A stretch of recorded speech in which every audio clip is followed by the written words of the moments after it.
বই কেলে ঘাস কাটিস আমার মাইজ ভাই ছেলে দেখিছে, তো বলছে যে তুই ঘাস কাটছি কেন আমার চাচার ভুইতে? ও আবার বলিছে যে তোর চাচার বলিস আমি। তারপরের দিন আমি বই কেলে বলছে কিরম তুই ঘাস কাটলি কেন? এখন বলছি চাচা আমার একটু ভুল হয়ে গেছে।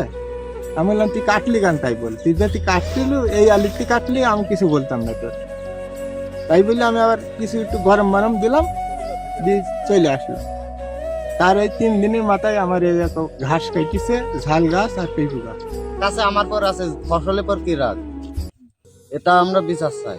খুব আশা করি এই গাছগুলো লাগাইলাম যে কিছু পয়সা করি হবে, এই আশা করি লাগাইলাম, তো সেই আশা আমার সব ভঙ্গ।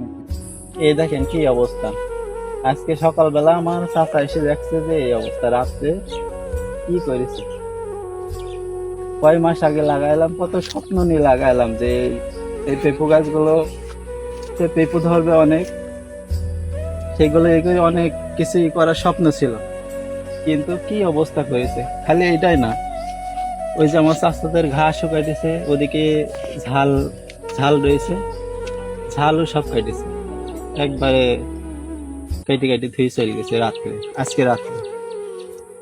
আবার আছে আমাদের যতটুকু ধারণা আর কি, এই জায়গায় আমি কিছুদিন আগে একজন ঘাস কাটছিল, তার আমি দেখালাম ঘাস কাটা। পরে আমার চাচা বা তার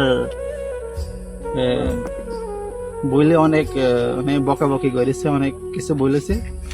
এখন সে কাটলেও কাটতে পারে, এখন কি এটা যে করেছে সেটাও আমরা বলতে পারছি না সঠিক, কিন্তু তারে আর কি এই করছি।